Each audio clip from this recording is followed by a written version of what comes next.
On the daily financial news this morning, January 12th, we talked about the 7 reasons why the middle class stays broke and the wealthy thrive.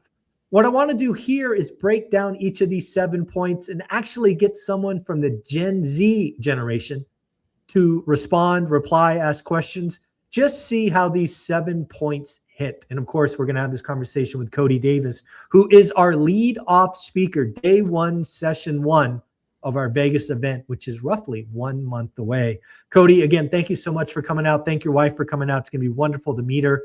But you ready for this? Absolutely. Let's do it. All right. So again, 7 reasons why the middle class stay broke and the wealthy thrive. Number 1, the middle class focuses on income, where the wealthy focus on ownership. What do you think of that? Well, I mean, for one, it's true. Getting income today allows you to save for retirement, allows you to pay your bills. That is how you get to the middle class. You get out of the poverty cycle, and you can actually start getting ahead to where you're focused on maybe next month, next year, rather than this weekend. It's a better place to be than some spots. However, if you want to become wealthy, you have to get equity in things that will pay you for life. And that comes through ownership, whether it's ownership of stock in a company or ownership of real estate. It could be ownership of an oil well, right? Whatever it is, you have entitlements to things that'll pay you for life or pay you into the future. And that allows you to get paid while you sleep. Otherwise, like Warren Buffett would say, you work till you die. And you have to get the income first in most cases. But in order to get wealthy, you have to graduate out of just focusing on that and focus on what can I own that can pay me into the future. You know, I say this all the time privately, but I'll say it here publicly. You are blowing my mind, right? You're so far ahead of most folks. And frankly, you're so far ahead of where I was. I did not understand ownership until I was over 30 years old. I thought the game was go to school, get a good job, climb the corporate ladder, make a lot of money. And that's kind of where it ended for me. The fact that you see ownership and really see ownership as key since you were a senior in high school it's just awesome. It's so awesome to see someone in Gen Z leading by example. It's so awesome for me to see someone, you're decades ahead of me. And to watch you come up and hopefully watch you for the next decade is going to be a privilege of my life. So that's pretty amazing. So that's number 1. We got 6 more to go through. Here's number 2, Cody. The middle class focuses on spending, where the wealthy focus on investing. How's that hit? Well, both of them are expending cash, but one is a today thing and one's a tomorrow thing. So again, it's the more money you have, the further into the future you can look. And one of the reasons that wealthy people are wealthy is because they're looking into the future with their spending habits. They are allocating their cash. If you make $1,000 in discretionary income a month and I have 1,000, if I spend it on a today thing, hey, I want to go on vacation, and you spend it on a tomorrow thing, hey, I'm going to buy stock in Verizon and that's going to pay me X. I'm going to feel better today. It's a today spending habit. You're going to feel better tomorrow because that money, while it is out of your bank account, it's allocated. It's not gone. When I buy a car or I buy a trip or I buy a nice little sports machine, whatever it may be, I get a bench press. That money it's basically gone. Like it's not going to benefit me other than it might benefit my health or benefit my mental health. But you're going to get financial benefit from allocating into investments. So I would just say the difference is the allocation of today versus tomorrow. What do you care most about? Yeah. Again, this is something I didn't realize until I was probably over 40 before I got this one. To me, this question boils down to how do you handle your paycheck? What do I mean by that? You get paid every week, every 2 weeks, once a month, whatever it comes for you.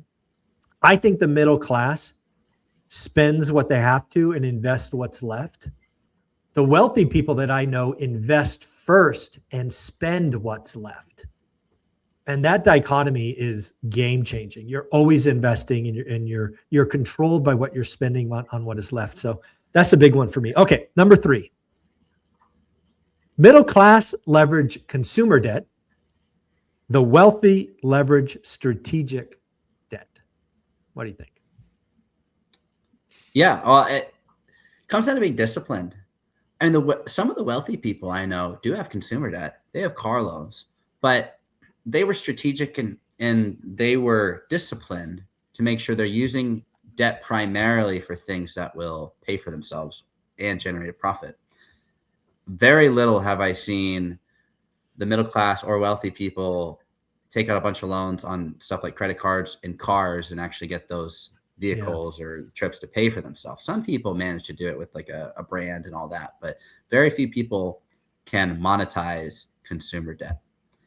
The wealthy, like yourself, strategically borrow money and let other people pay it off and find ways to do that ethically and legally. And the biggest way I've found is through real estate, and yourself included. You own multiple millions of dollars worth of assets and you have multiple millions of dollars worth of debt, I'm assuming.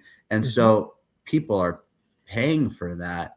And while you could sell some and have it debt free, you get some tax advantages from that, which you've learned from your CPA and people in the space.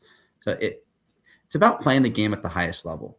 And it's hard to play the game at the highest level if you don't use debt, but if you use it wrong, you do get burned. Yeah, there's no question. Debt can be a double-edged sword. And that's really what it is to me on this one is consumers use debt in ways that hurt them and the wealthy use debt in ways that help them, at least most of the time. The other example I think of here, I think it was Tom Wheelwright. I think I've also heard Rich Dad, Poor Dad, Robert Kiyosaki say a story like this. Basically goes, hey, I want a Ferrari. Instead of going to buy a $200,000 Ferrari, you go buy an asset. That asset then produces cash flow. That cash flow then pays for the Ferrari's payment. So technically you have debt on the Ferrari, but you own an asset that pays for it. Bingo, bango, 5 years later, Ferrari's paid off and you still have the asset, right? That's that's strategic debt. And to this point, and the second one that we just went over, are you a consumer or are you a builder? Yeah. Because if you're building something, you're going to be strategic on whether you spend money, like we were just talking about, or investing money. If you're consuming, you're just getting things to have things. Yep. And that's a recipe for disaster. Amen to that. All right, we're done with 3. We're going to number 4. The middle class focus on short-term comfort, where the wealthy think long-term growth. Yeah, the wealthiest people I know are looking decades into the future. Agreed. What is going to happen for the next generation? What's going to happen for the generation following that? How are the grandkids going to be? How do we set this up? If you're just focused on comfort today, you're not going to be able to think through that. And I feel that's why a lot of people that make a lot of money relatively quickly have problems with their kids and their grandkids, and they have health problems where they get overweight, and they're thinking about today rather than thinking about, okay, what do I need to do to set up my future and my family's future? Thinking that long-term approach. And sometimes that means you have to go through uncomfortable beginnings. I was talking to you about that before this call started. I'm going through CapEx, and you mentioned enjoy the ride because it will end. And then you're not going to be as stressed anymore. So go through the uncomfortable times now so you don't have to later. Yeah, I love that. Again, to me, it's like how much into the future are you thinking? The middle class thinks the weekend, the comfortable think this year, but the wealthy, to your point, often think in 5 to 10 year increments. I think that's very, very well said. All right, number 5, financial avoidance. Middle class focuses on financial avoidance, where the wealthy think financial mastery. If you don't track it, you can't improve it, is a belief that I've held near and dear to my heart. There was time where I didn't track what I was spending. I was just like, I can make more money. It's not true. You can't out earn your stupidity forever. So you got to track stuff. And part of that meant I had to right size the portfolio. Otherwise, because when I started tracking it, I realized, oh my goodness, this boat is leaking. Yeah, I have like a hole in every part of the boat. So that you have to track it if you want to improve it. And if you're not willing to discuss finance with your spouse, or you're not willing to do it with yourself, get organized, you're likely not going to be able to improve it. And if that's an existence you're okay with, that's fine. But for everyone else who wants to get ahead and not have to go paycheck to paycheck, you really should be tracking this stuff. It's funny that really what this comes down to me is how comfortable are you talking about money? And when I say money, it means both cash and debt and investments in all of that. Because what I've seen in folks is the more broke you are, is the less you talk about money. So you're avoiding it per this point. And again, the people that I know were 7 figures and 8 figures, they're always talking about money, right? They're trying to master the game. And I think this one's pretty well said. All right, number 6. The middle class stay broke because of high taxes, and the wealthy think tax optimization. Yeah. There's a misunderstanding on that. I've heard from some people my age are like, well, I don't want to earn another X amount because then my whole tax bracket's going to go up. Like, that's not how it works. That's not how a marginal tax rate works, kids. If you make $100,000, it's not all taxed at the same rate. It's only the marginal. Anyways, I'm sorry. Go ahead. Well, it's true. It's exactly what you're saying. There are people that think if I go, I'm going to use made up numbers here. If I go from 80,000 to making 90,000, the tax difference there is going to eat the whole delta. So why would I try and work harder to make more? That's not how it works. That's not how it works. That's crazy. So it's like buckets. A certain bucket's going to be at X amount, and the next bucket's going to be at X amount. It's the same reason a lot of people my age think billionaires should pay 100% tax on anything over $1 billion. It's like they wouldn't pay 100% on anything under that. It'd just be over it. So you got to think about it that way. It's buckets. Yeah. The other thing, and again, this is always embarrassing me to have these self-reflections. Again, I have an advanced degree. I was an accountant for several years at a Fortune 500 company. I never really appreciated until I was 45, and I left my job, that the tax code is a reward system, not a penalty system. And again, I think if you're in the middle class, like I was for most of my life, I always looked at I looked at going to my accountant as a punishment, right? Like, God damn, how much more money do I have to, give them? I already gave them a lot. But now that I've been self-employed, run a business, run several businesses, I now realize that the tax code is written for small business and investors. And, there's things you could take from below to above the line, talk to your CPA, talk to an accountant. But yeah, the wealthy that I know, they're just optimizing for taxes. And again, it all comes down to me is, how do you look at taxes? Are they reward or penalty system? Middle class, penalty. And I was there for 45 years.